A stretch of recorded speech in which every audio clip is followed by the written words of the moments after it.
Salut à tous et bienvenue sur ma chaîne. Aujourd'hui, comme vous l'avez vu dans le titre, on va parler des livres, mes pépites pour septembre. J'ai 3 séries de livres à vous présenter. La première qui est...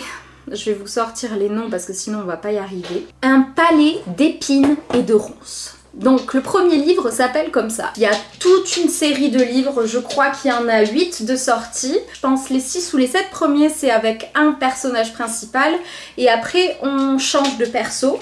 Et vous le savez si vous me connaissez et que vous me suivez depuis un moment, moi les livres où dans une saga ça change de personnage principal, j'ai énormément de mal parce que je me suis accrochée au personnage et que j'ai mes petites habitudes. Tout change, le personnage évidemment ne pense plus du tout comme l'autre et je m'étais habituée aux pensées et compagnie, bref c'était super compliqué. Mais ça m'a quand même beaucoup plu, ouais ça m'a quand même beaucoup plu. Je dirais pas encore plus. Parce que d'avoir suivi pendant 6 ou 7 tomes un perso, pour l'égaler après c'est compliqué.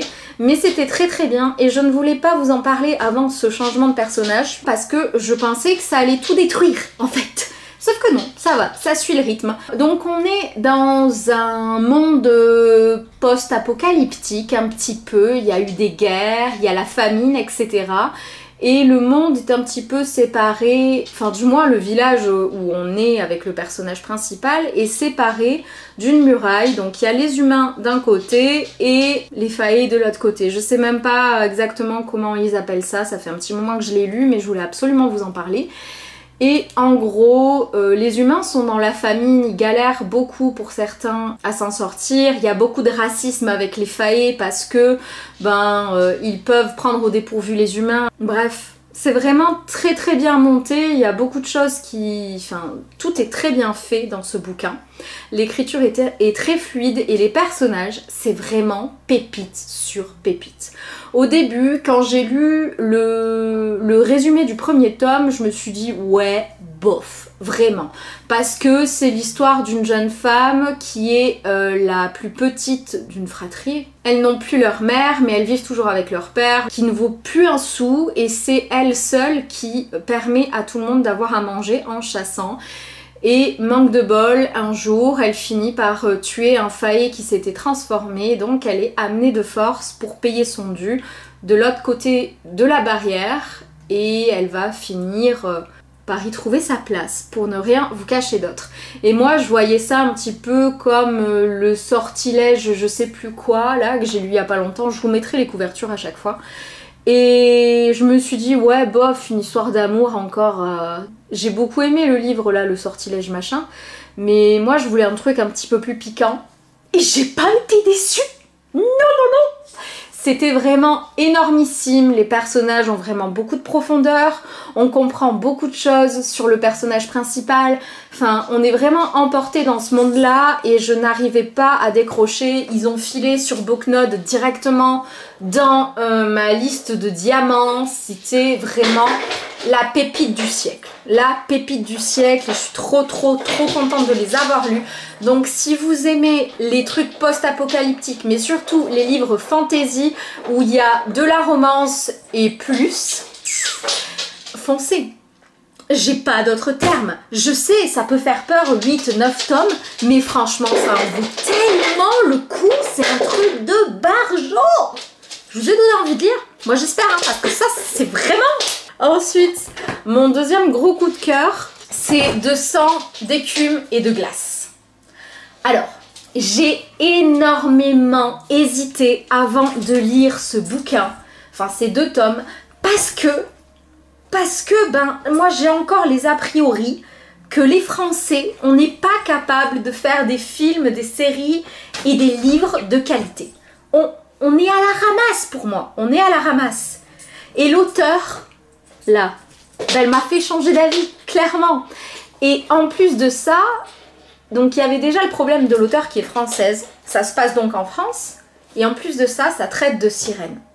Donc là, moi je me suis dit, vas-y, ça va être un remake à la H2O français. Ça va être naze de chez naze. Et je voyais tout le monde qui disait, mais non, c'est trop bien et tout, vas-y, lis-le, ça vaut trop le coup, c'est énorme. Putain, mais qu'est-ce que j'ai été conne de pas le lire avant? Mais qu'est-ce que j'ai été conne! Ma meilleure amie Léa qui ne lit pas, je l'ai tellement saoulée avec ce livre qu'elle va le lire. Donc en fait c'est l'histoire d'une héroïne qui est quand même assez jeune, donc c'est aussi un truc qui me faisait peur parce que j'ai toujours peur qu'on infantilise un petit peu et que du coup je vais avoir 28 ans, ou j'ai eu 28 ans d'ailleurs, où sera postée cette vidéo. En fait pas du tout, c'était quelqu'un de très réfléchi qui quand même fait confiance mais pas trop non plus. Elle se laisse embarquer dans des trucs de folie, c'est énorme. C'est vraiment, ça n'a rien à voir avec H2O, la plume elle est excessivement belle, ça te laisse transporter et compagnie, enfin c'est énorme. En plus de ça, il y a des sirènes vikings, c'est énorme, j'adore le point de vue du perso qui découvre ses origines, qui se rend compte que certaines particularités psychiques qu'elle a, c'est dû à ses origines, enfin c'était génial. C'était génial et j'ai hâte d'avoir le tome 3 en main parce que le tome 2 il finit en queue de poisson. Donc si vous commencez à les lire parce que je vous ai donné envie, s'il vous plaît, pour votre bonheur et pour votre santé mentale, lisez tranquillement jusqu'à que le tome 3 sorte parce que sinon vous allez péter un boulon. Je vous le dis, c'est vraiment énorme. Si vous aimez, pareil, fantasy, romance, foncez, c'était énorme et je redécouvre les sirènes qui sont badass, qui ont pas peur, qui ont besoin de personne. C'est énorme. Et enfin, le troisième dont on va parler, je vous avouerai que j'étais pas sûre de vous en parler dans cette vidéo là et je me suis dit oui parce que là j'en suis au troisième et que je suis incapable de lâcher ce bouquin. Je l'emmène partout, Aujourd'hui c'est mon jour de télétravail et j'ai dû le cacher, le bouquin, j'ai dû le mettre sous mes draps, sous d'autres livres pour pas le prendre, pour pouvoir travailler en paix. Mais il m'appelle, c'est grave quand même, hein. Donc le livre, c'est La Passe Miroir. J'en ai entendu parler, mais pendant des mois et des mois, tout le monde me disait « Léa, lis ce livre, Léa, lis ce livre ». Putain, mais moi j'ai pas envie. La romance apparemment elle arrive très très tard et moi j'ai besoin de romance un peu, j'ai un petit cœur tout mou, j'ai besoin. Et en fait c'était top, en fait c'est top. Le premier bouquin et le deuxième aussi, le troisième aussi d'ailleurs. En fait le problème de ce bouquin là c'est qu'il y a énormément d'informations. Vous voyez Tolkien avec le Seigneur des Anneaux, c'est pire, il y en a encore plus, voilà. Donc j'avais un sentiment de brouhaha permanent dans ma tête, ça fusait dans mon esprit tout le temps. Mais à côté de ça, l'histoire elle est superbe et du coup j'ai envie de savoir la suite.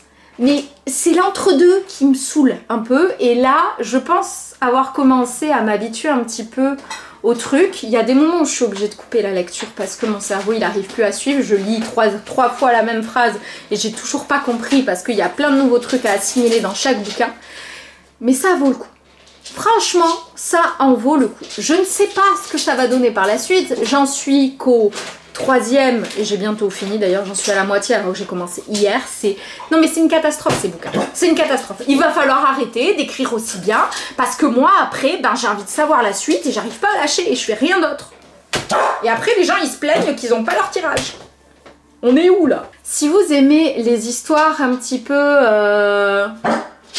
les histoires d'aventure et de fantasy, c'est clairement pour vous. Mais attention, je vous le dis, vous allez avoir le cerveau en compote après.